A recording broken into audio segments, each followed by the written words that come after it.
Ola a todos e benvidos ao apartado introdutorio onde imos a coñecer o que é a historia, esa disciplina que nos leva acompañando dende primaria e que consiste en, cunha lupa, ir mirando o que ocurriu no pasado. A historia pódese incluir nesa rama que coñecemos como as ciencias sociais, que neste caso basicamente consiste, pesquisa, o seu objetivo é coñecer os acontecementos, os feitos e os fenómenos que ocurriron no pasado, pero non calquera feito, sino todos aqueles que sí ou sí teñen que estar protagonizados polo ser humano. Con todo, a historia non deixa de ser unha ciencia incompleta, unha ciencia que está limitada. E por qué? Porque se a comparamos con outras existentes, como por exemplo a física, a astronomía, entre outras moitas máis que hai, estas encárganse de estudiar o momento presente. Mentres que a historia encárgase de estudiar sempre o momento pasado, é dicir, aquelo que xa non existe.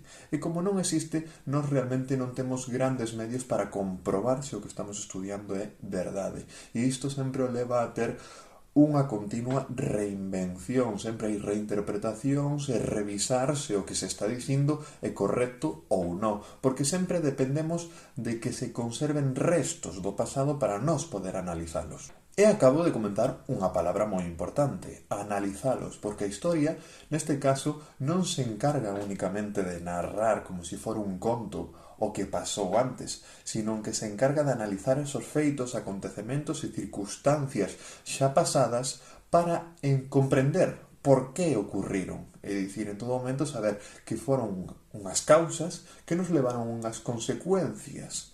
É dicir, en todo momento sabemos por que se está desarrollando ese fenómeno desa forma.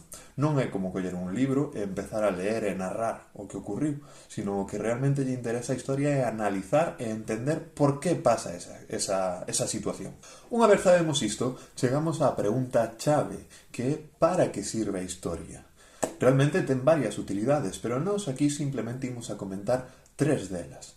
A primeira delas simplemente é coñecer o pasado para non poder volver a repetir os mesmos erros que se cometeron. É un cliché, algo que se repite moitas veces, pero o realmente interesante de isto, de coñecer tamén o noso pasado, é comprender os diferentes puntos de vista e as diferentes formas de pensar que tiñan as persoas nun pasado moi lejano ou non tan lejano, incluso en civilizacións diferentes ás nosas. Entonces, en todo momento estamos aprendendo de novas solucións e de novos tipos de comportamento que igual son moitísimo máis útiles para nós na nosa actualidade, na nosa contemporaneidade. A segunda utilidade é que tende a generar unha conciencia nacional. Que quere dicir isto? Que se genera un sentimento de grupo, un sentimento de colectivo, e, polo tanto, un sentimento que tende a fomentar a paz. Como? A través de respondernos preguntas que o ser humano nos leva perseguindo dende a nosa existencia, como quen somos, de onde provimos e cal é a miña identidade, cal é o meu propósito aquí nesta existencia. Este último sentimento de colectividade é o que a día de hoxe permite que existan, por poñer exemplos, as nacionalidades, como por exemplo a nación francesa, a nación española, a nación italiana, a nación inglesa ou calquera outra que se vos poida ocurrir.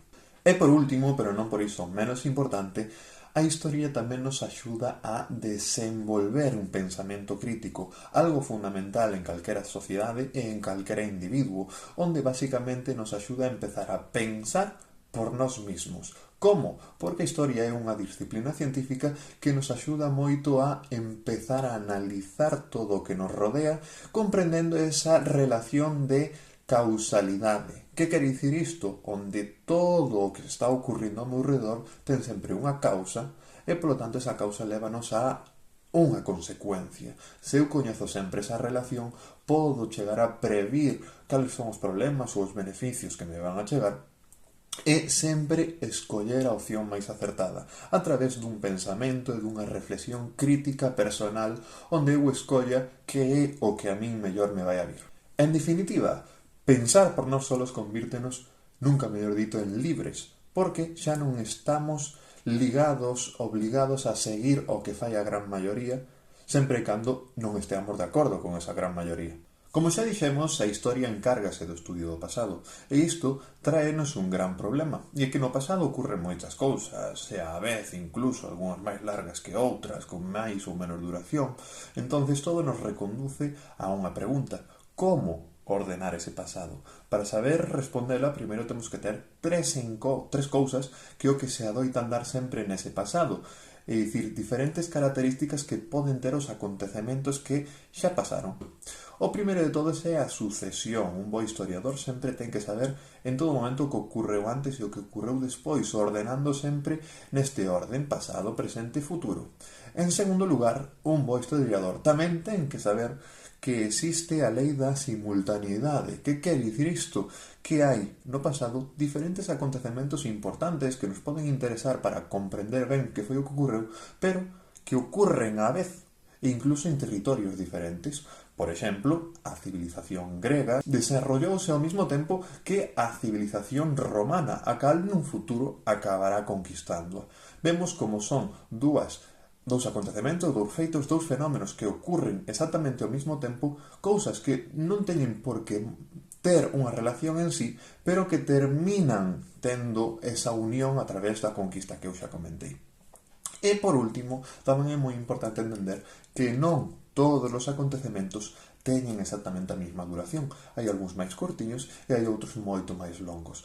Por exemplo, unha batalla, a batalla das Termópilas, onde loitaron os gregos contra os persas, esta demorouse simplemente 3 días. Pero logo temos outros acontecementos históricos de igual relevancia, como, por exemplo, a construción das pirámides de Egipto, que xa duraron lustros, 30, 50, incluso séculos, ou mesmo a desenvolvemento da mitoloxía grega, que tamén se levou a construción de séculos por diante. Unha vez coñecemos estas tres características do pasado, xa podemos encontrar a solución á pregunta: como ordenamos? Pois a historia chegou á solución a través da ferramenta da cronoloxía, que consiste en clasificar o pasado en diferentes períodos ou idades, que a día de hoxe coñecemos como prehistoria, idade antiga, idade media, idade moderna e, por último, na que nós estamos vivindo, idade contemporánea. Como se cambia da unha a outra? Pois, basicamente, os historiadores en todo momento analizan eses acontecementos que van ocurrindo e destacan o máis importante, aquel que de forma simbólica supón un cambio entre o de antes e o de agora, onde podemos dicir que o estilo de vida empeza a cambiar. Por exemplo, o fin da prehistoria tendemos a marcalo coa invención da escritura, aproximadamente no 3000 a.C., que dá inicio á Idade Antiga. E, a súa vez, a Idade Antiga, os historiadores tenden a poñerlle o seu fin no 476 despois de Cristo, o cal é a fecha donde se entende que o Imperio Romano desapareceu, caput. Ben, para ir poñéndolle un punto final a este vídeo, unha vez xa coñecemos o que é historia, unha vez tamén entendemos cal é o problema coa que se encontra de estudiar o pasado, chegamos a outra pregunta fundamental, que é como extrae o historiador os restos do pasado. É dicir, como ten que traballar un historiador? Porque nós, por exemplo, cando vamos a estudiar historia na educación secundaria, o único que temos que facer é ou coller un libro ou mirar calquera PDF onde xa está toda a información recompilada. Pero eso é porque, basicamente, un historiador previamente gastou o seu esforzo en buscar e informarse desa información e reflectilo nese papel. A pregunta é, de onde saca o historiador esa información? Que fai? Inventa? Pois non. O historiador sempre vai a traballar co que se coñecen as fontes históricas, que non son nada máis e nada menos que os restos que se conservan dun pasado remoto ou non tan remoto. Estes restos poden ser de diferente naturaleza, é dicir, as fontes históricas poden ser moi diferentes entre elas. Principalmente nos imos diferenciar en dous tipos: as escritas, como poden ser calquera papel con escritura, ou mismo, non ten por que ser un papel, pedra grabada, jeroglíficos, periódicos, a día de hoxe no mundo digital, internet, Twitter, o que irades encontrar, calquera red social onde se deixa algo escrito, eso nun futuro será un resto do pasado que nos dá información de como se vivía antes. Por un lado, entonces, temos as fuentes escritas. E, por outro lado, tamén temos moi importante as fuentes non escritas. Tipos de fuentes non escritas.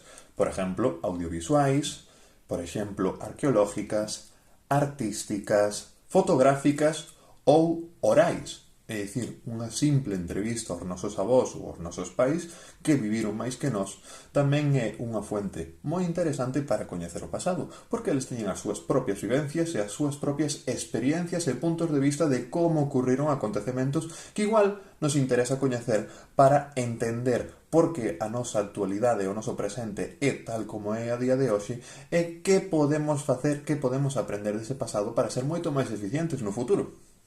Hasta aquí entonces o vídeo de hoxe e vémonos no próximo. Abur!